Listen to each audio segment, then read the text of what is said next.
El doctor Flores, el doctor Jaime Orlando Flores hizo la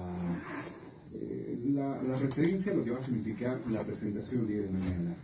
Un trabajo interesante, pero nosotros queremos hablar de esa persona que está detrás, obviamente, de este libro, una singular persona por la trayectoria que ha logrado también a nivel de la región, a nivel del país, llevando a diferentes fronteras el nombre del Yaguá, que es lo que siempre resaltamos.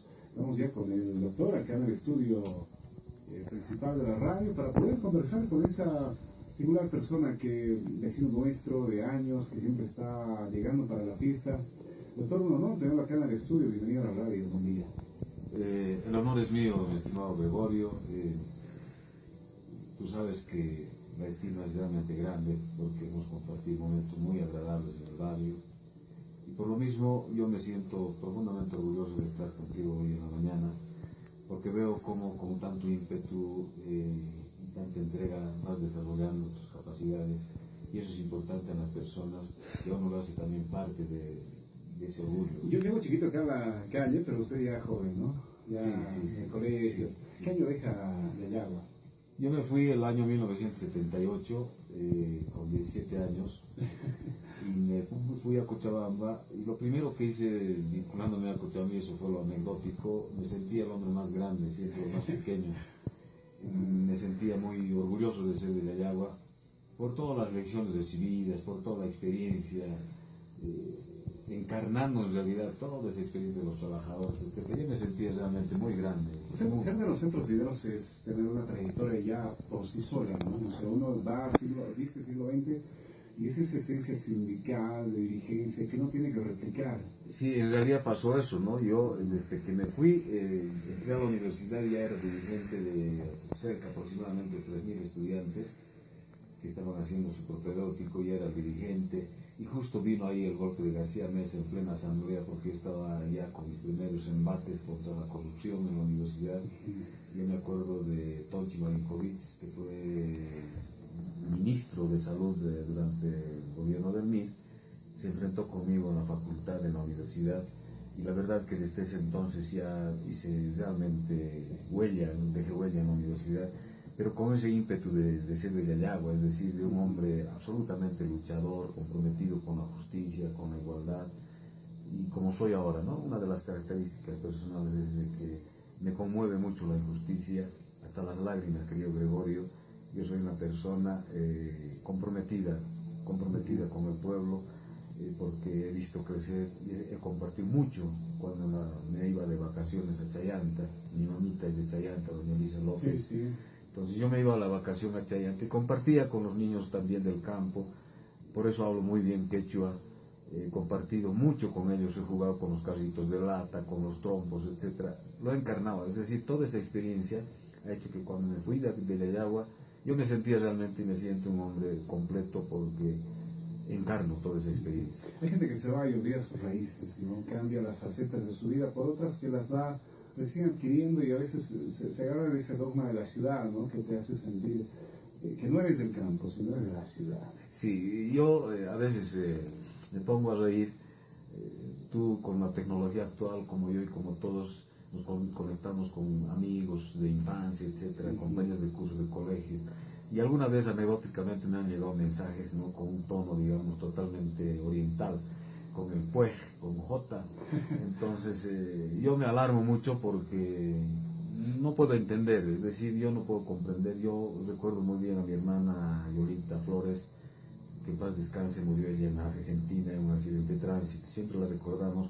Ella, cuando llegaba de la Argentina, no obstante de más de 10 años ya de permanencia en Argentina, llegaba como yayagüeña, es decir, sin tono argentino, no llegaba con che, ya, o sea, con ese tonito argentino. Entonces, depende de la personalidad y la formación de las personas. No podemos perder nuestra identidad, porque es como si estuviéramos perdiendo nuestro carnet de identidad, ¿no es cierto? Don Trifón Flores, bueno, deja la vida en el año 1994, ¿no? Pero creo que Don Trifón ha sido base, ¿no? Para todos sus hijos, particularmente la familia Flores. Luego Doña Elisa, que recientemente nos ha dejado, pero creo que marca, ¿no? Ese emblema en la familia, ¿no? De arraigarse en la población chayanta, que hasta ahora sigue viva. Yo decía, no va a sopesar los años que vienen encima, pero ahí está Chayanta, ¿no? Con nuevas casitas, gente que le está dando su apoyo, su impulso. Y Yayagua lo propio, ¿no? Ha habido un momento en el que mucha gente ha salido de nuestras fronteras de Yayagua y ha dicho, no retornamos más, pero en el resto de todo no pasa eso, ¿no? Año tras año estamos retornando a casa y vemos de que hay una mejora, la gente cree todavía en su tierra. Absolutamente. Y hay una cosa que debo confesar a nuestro pueblo, a nuestros hermanos yayagüeños y a todo nuestro querido norte Potosí. No faltan las ganas para regresar a Yayagua, y te lo confieso, siempre hubo eso en mí. Yo le prometí a mi madre.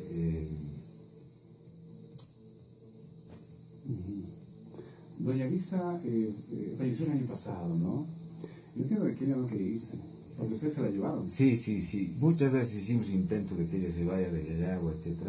Pero respetamos su decisión. Y la verdad es que yo tomé la decisión de venirme a vivir a Yayagua cuando estaba ella en vida. Me faltó tiempo. Y bueno, ella me dijo que estaba de acuerdo. Ya le dije que quería vivir en Yayagua.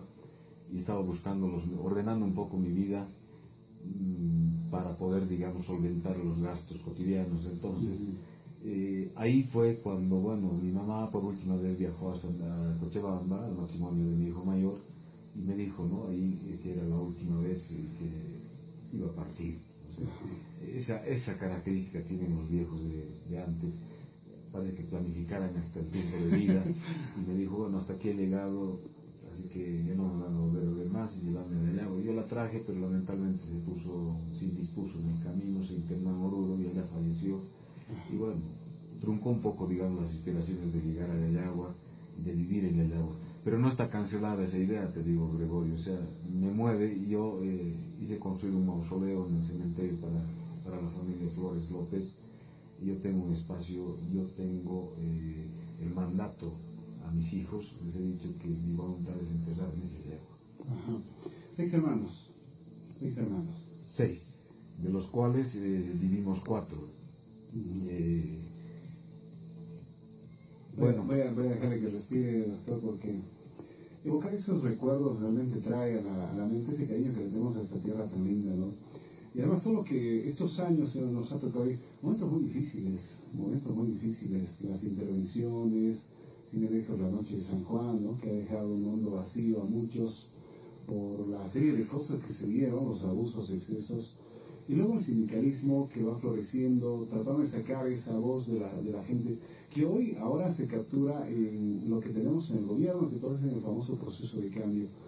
¿Cuándo ya comienza este proceso de cambio? ¿Desde cuándo es que los bolivianos estamos renegados y decimos, esto no nos representa, es hora de que uno de nosotros asuma el gobierno? Yo creo que viene desde las masacres. La primera masacre, si no estoy equivocado, no me falla la memoria, la masacre de Uncía por las 8 horas de trabajo, en 1920, creo, si no me equivoco. Después en 1942, Catavi, la noche de San Juan. Es decir, todo un proceso y acumulación de lucha de los trabajadores que fueron la vanguardia del proceso revolucionario en Bolivia. Por eso Yayagua, siglo XX, está enclavado en la historia del mundo entero. Es decir, de eso tenemos que sentirnos orgullosos. No somos una tierra cualquiera, somos una tierra de heroicos luchadores desde nuestros ancestros. Ahí tenemos los ayllus de los Chayantacas, los ayllus Tanacachi, los ayllus Laimi, Rucumanes, etcétera, que enfrentaron a la colonia. Es decir, tenemos rica historia, un filón realmente admirable. Y yo entiendo que todo este proceso ha servido para que estas luchas de los trabajadores ha servido para un proceso de acumulación. De tal modo que en octubre del año 2003, en la ciudad del Alto, los trabajadores mineros, sobre todo, porque no hay que olvidarse que marcharon de Huanuni para ponerle la torta sobre la cereza y la derrota del neoliberalismo. Entonces, Evo Morales llega gracias a todo este proceso de acumulación. No ha sido porque ha habido un intelectual, entre comillas, que ideó, digamos, que los originales tenían que ser el gobierno. No fue así. Es decir, un poco, digamos, eso parte de la ignorancia y la soberbia de alguna gente que cree que fue así. Pero hay gente que se pone el título de que yo lo hice, ¿no? O sea, esa es mi idea, pero este es un trabajo de años. Esto es una consecuencia de tantas batallas que nos ha tocado. Como dicen, perdimos una batalla pero no la guerra, y así los gobiernos que vienen ingresando, y uno se admira de las cosas que ya antes se podían hacer, tanta plata, que ahora se tiene cuánta plata habrá salido. En Yayagua, por ejemplo, yo digo, y es un motivo también para escribir, Estoy perfilando una obra junto a grandes hombres de la Llagua que me dieron material. En la última entrega asistieron, y ese es el orgullo, asistieron a la entrega en la gobernación de Cochabamba, a la entrega de este libro, la presentación de este libro.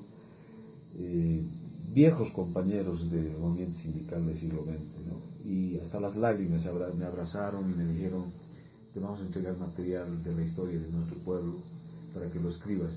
Y eso me halagó, realmente me hizo sentir muy orgulloso. Y te digo que es esa gente que ha labrado estos surcos del cambio, o sea, no es esa gente que ha llegado recién a lo que yo los llamo colgandejos, los colgandejos del proceso de cambio, que se han aprovechado de las circunstancias y han aparecido, digamos, como los protagonistas. Ajá. Este es un resultado de muchos años de sacrificio, muchos años de lucha. Yo por lo menos he aportado, por ejemplo, Gregorio, desde que me fui te comentaba, desde que llegué allá a Cochabamba me incorporé a la lucha universitaria y en carne viva yo protagonicé el tema de la lucha contra la dictadura, etcétera, etcétera, y entregué toda mi vida universitaria y mi juventud a la lucha por la democracia, por la justicia. Entonces cada quien, como yo, muchos deben haber que han participado de esa forma, construyendo este proceso. Y no es que después de la noche a la mañana, digamos, haya aparecido un mandado de Dios, como alguna vez incluso lo han dicho públicamente, y resulta que acá está cambiando las cosas. No, ha sido todo un proceso, ¿no? Entonces, ahora de lo que se trata es de asumir una actitud totalmente crítica. Tenemos que ser críticos y autocríticos. Si no asumimos con humildad este proceso que estamos viviendo, no asumimos con una humildad que debe ser característica de los hombres y mujeres de este país, lo vamos a perder. Es decir, el proceso puede colapsar y definitivamente fracasar históricamente. Ese es el riesgo. Yo estoy pensando que al otro lado de la acera, gente que ha estado vinculada al neoliberalismo, ha estado vinculada a las viejas prácticas del colonialismo, de la colonia española, etc., no tiene algo para ofrecer al país, no tiene algo coherente, no tienen programa ideológico. Lo que tienen simplemente son diatribas, acusaciones muy coyunturales, etc. Pero eso no tiene que ser óbice para olvidarnos de la propuesta seria de los movimientos sociales, de los ciudadanos de Bolivia. Deben surgir en cada región, deben surgir nuevos lideratos, es decir, no debemos acostumbrarnos al dedismo, es decir, a esperar que alguien de arriba elija al dirigente o a la autoridad regional para que sea el representante de una región. Tenemos que procurar hacer democracia, es decir, ¿por qué no recuperamos la democracia de los ayllus? Es decir, esa democracia originaria, efectivamente, ¿no es cierto?, eligen las autoridades en un cabildo y resulta que nadie puede volver a ser autoridad originaria, es decir, una sola vez en su vida, independientemente de su buena o mala gestión. Pero resulta que eso no se aplica en la realidad. Estamos acostumbrados, incluso algunos están acostumbrados a llegar a ser diputados o senadores y quieren ser toda la vida, hasta la muerte. Y en el caso de este último gobierno, con estas últimas decisiones que la población ha asumido, se nota que también la población se ha cansado de esta última representación que han puesto el gobierno, en el caso del presidente Juan Evo Morales. Yo estoy casi convencido de una cosa, ¿no? Han habido cosas, y eso lo digo en el libro, pilares centrales de este desgaste que ha sufrido este proceso de cambio. No tanto por los errores personales de Evo Morales. No hay que olvidar que el tema, o no perder de vista el tema de la famosa mujer de Gabriela Zapata, que fue un problema estrictamente doméstico.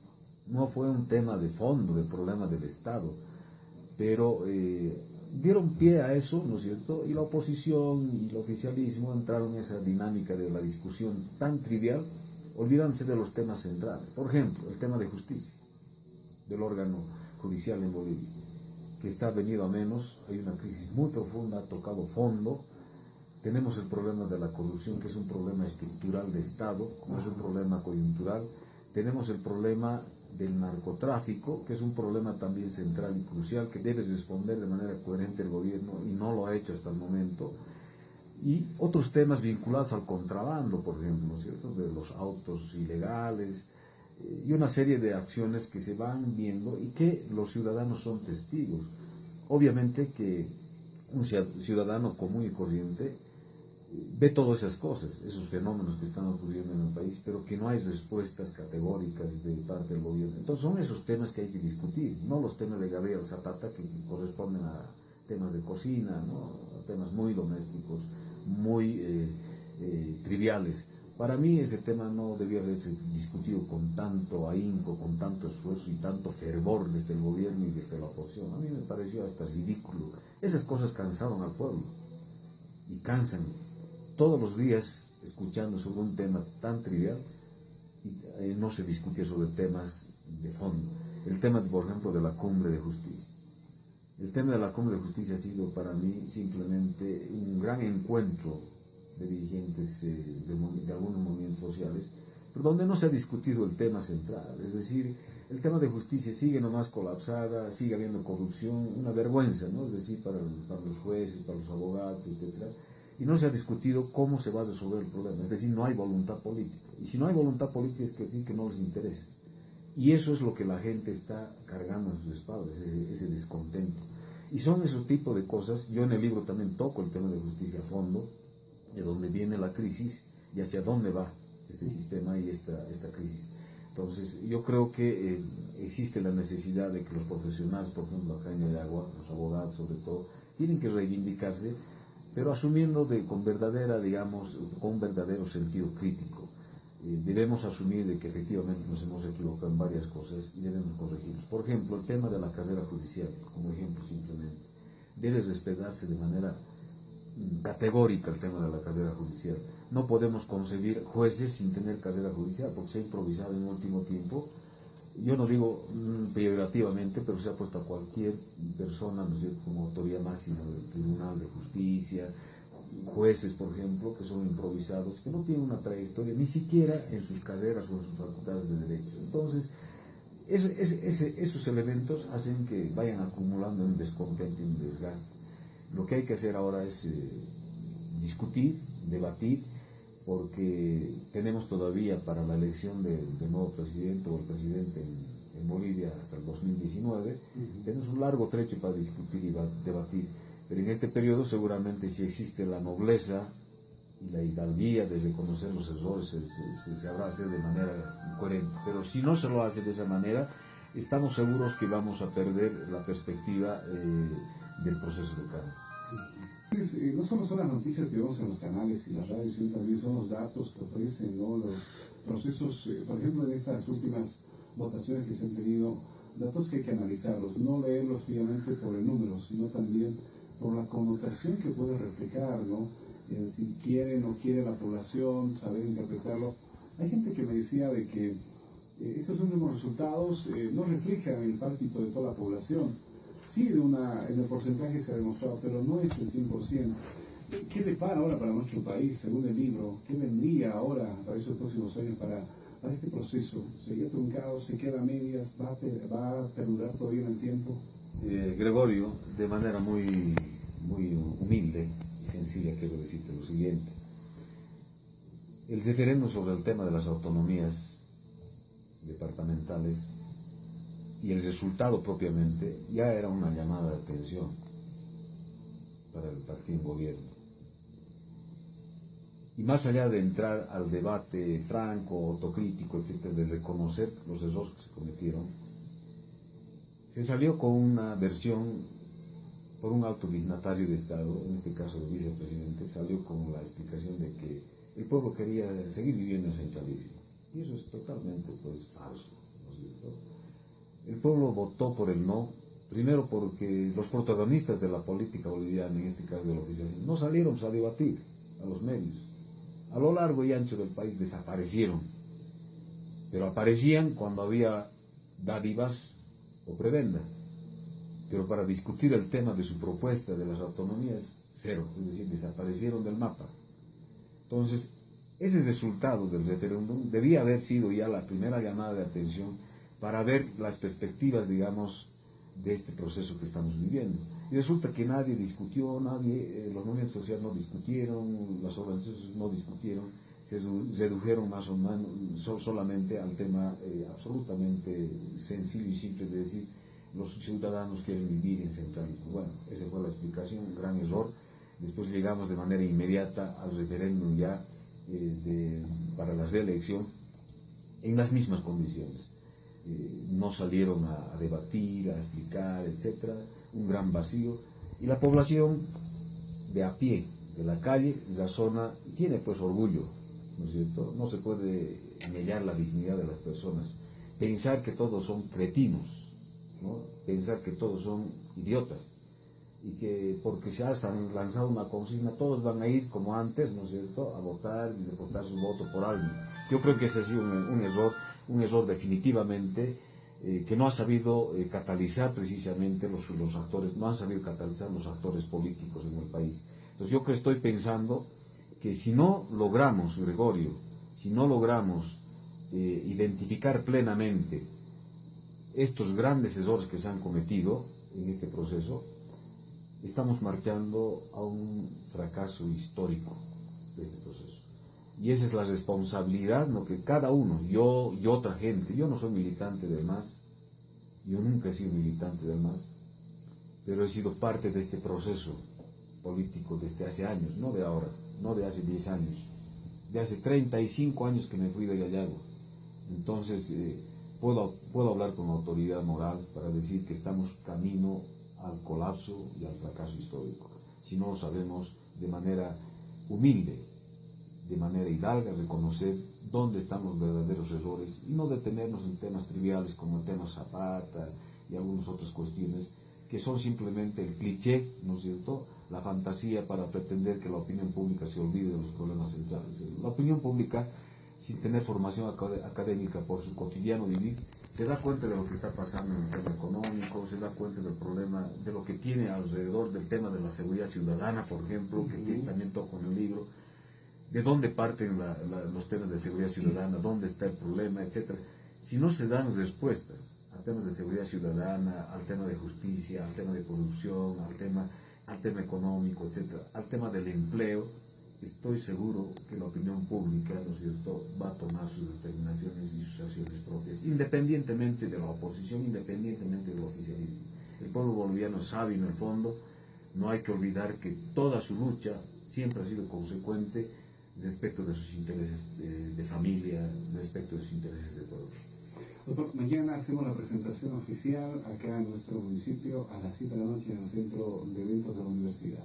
Sí, vamos a estar ahí a las 7 de la noche, precisamente para compartir un poco, va a ser más extenso seguramente la exposición. ¿Quiénes llegan para poder hablar un poco de lo que está escrito acá en estas páginas? Lo importante era que esté el doctor Víctor Martínez, un connotado profesional. Él ha hecho la presentación, es un conocidísimo, digamos, intelectual también, Cochabamba, profesional, muy aplicado, muy consecuente, muy respetuoso de nuestras costumbres, etc. Yo debo decir que... ¿Es de Yayagua? Es de Yayagua. A consecuencia del golpe de García Meza perdió un riñón, ¿no?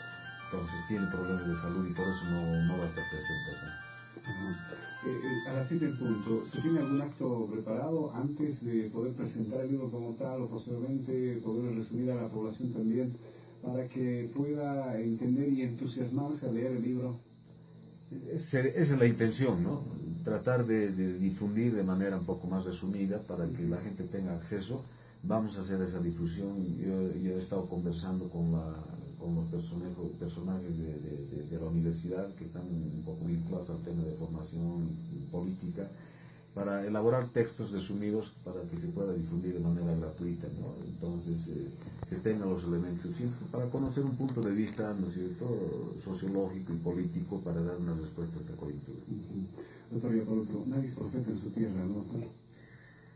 Sí, es así. Lamentablemente eso ocurre, y una de las experiencias, la que puedes realmente decir una de esas experiencias, es Marcela, mi pareja. Yo la conocí en Argentina, en Santiago del Estero. Ella es escritora, es poeta, escritora argentina, y yo estoy convencido de que nadie es profeta en su tierra. Y la verdad es que ella, por ejemplo, ¿no es cierto?, se viene a Bolivia a conocer la tierra de alguien, digamos, que ha llevado su palabra a otros ámbitos internacionales, y que realmente ha sorprendido. Yo debo decirte, Gregorio, y debo agradecer públicamente a nuestro pueblo. Tanta sabiduría, tanta humildad viene de este pueblo. Y por eso es que cuando yo estuve en Argentina, para despedirme, hice una canción, les pedí por favor que me permitieran hacer un huaño de mi tierra, me presté un instrumento musical y interpreté el huaño que todos conocemos. Yo no soy de aquí, soy de Potosí, de la provincia de Bustillo, de Ayahuayos. Doctor, gracias por su visita, por esas palabras que nos sirven bastante aliento y sobre todo también la orientación a la población, que es importante, ¿no?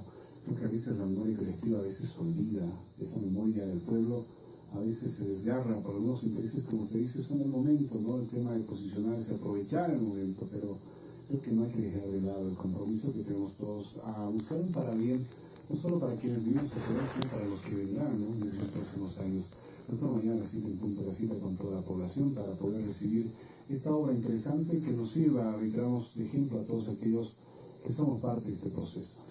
Antes de despedirme, querido Gregorio, agradecerte por esta oportunidad que tú me has brindado para compartir mis puntos de vista, mis experiencias con nuestro querido pueblo de Yayagua, pero sobre todo públicamente felicitarte por este gran emprendimiento de tu familia.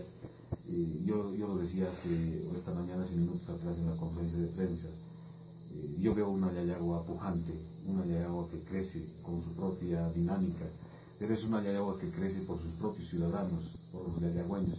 Lamentablemente no es por las autoridades. Si tuvieran la capacidad las autoridades de ponerle su granito de arena, esta ciudad sería magnífica, sería una ciudad maravillosa. Yo felicito a todos los yayagüeños por esa pujanza de que nuestro querido pueblo, nuestra querida ciudad de Yayagua siga creciendo, así como lo está haciendo. Ha crecido bastante, doctor. No sé si se da una vuelta por las calles, son más largas. Sí, es impresionante. Por eso digo, es por la iniciativa de los propios yayagüeños, los yayagüeños que están haciendo que su Yayagua crezca, que se vea mejor. Qué lindo fuera que ese desarrollo, esa iniciativa de los yayagüeños esté acompañado por la iniciativa de las autoridades municipales. Parece que el municipio está marchando más o menos a una distancia muy lejana, comparativamente hablando, digamos, Yayagua está de acá como a La Paz, y resulta que las autoridades están más o menos por Panacachi, por San Pedro, lejos. Entonces, de manera fraterna, decirles a ellos, ¿no es cierto? Pónganse a la altura del desarrollo de Yayagua, es decir, de la iniciativa, de la pujanza, de la fuerza del yayagüeño. Es decir, necesitamos autoridades que se comprometan en el desarrollo, que nuestras calles estén limpias, libres de la basura. Pero esa es iniciativa propia de nosotros, pero tiene que estar acompañada por los ciudadanos, digo, por las autoridades municipales. Y finalmente, Gregorio, el tema, por ejemplo, de seguridad ciudadana, tiene que partir las iniciativas, ¿no es cierto?, de los ciudadanos, pero tiene que estar acompañado por las autoridades. No tenemos por qué, digamos, esperar que las autoridades piensen por nosotros. Los ciudadanos tenemos que dar las sugerencias, tenemos que acompañar. Yo estoy seguro que Yayagua va a alcanzar niveles de desarrollo mucho mejores, es decir, estoy pensando que el yayagüeño está con mucho brillo, me da envidia no estar acá, lo confieso, porque cada vez que llego encuentro la Yayagua más grande, con edificios, con desarrollo de sus ciudadanos, con más comercio, etc. Felicidades, un abrazo a todos los yayagüeños, sigan adelante. Esto no se despida porque la fiesta ya llega y no creo que se la pierda. Bueno, Gregorio, te comento que ya fui a contratar, esta vez sí he tenido tiempo de ir a contratar la ropa. Antes no había tiempo y llegaba solamente a bailar con mi terno, ¿no? Y así un motivo también de crítica, ¿no? Porque tenían tal vez la razón. O sea, llegaba directamente. Va a bailar morenada este año, ¿no? Voy a bailar morenada, pero con un traje ya adecuado. Doctor, entonces no me despido, nos debe agradecer por su visita, vamos a estar siempre conversando esto, cuando sé que las puertas de la radio están abiertas para poder no solamente hablar de la presentación de sino también hablar de esto que la población interesa, que es la coyuntura actual, ¿no? Escuchar a nuestra gente que va afuera, recoge criterios y nos trae, también nos expresa y nos dice también en la cara nuestros errores tal y cuales son. Así es. Yo debo decirte que te debes acordar de nuestro vecino, don Dionisio Ábalos, el profesor. Sí. Yo lo invité y les rendí un homenaje en la presentación del libro porque fue mi profesor de colegio, fue amigo, vecino, y bueno, se emocionó bastante. Estuvo en la presentación del libro. Estaba doña Luzmila Carpio, una connotada artista internacional, chayanteña ella. Entonces tuve la oportunidad de agradecerle a don Dionisio Ábalos por todo lo que hizo por mí, por todo lo que hizo por Gallago, porque fue director distrital de educación, etc. Entonces fue un momento... No quería irse, de cuenta, no quería irse, pero fue más la insistencia de la esposa que... Seguro, seguro.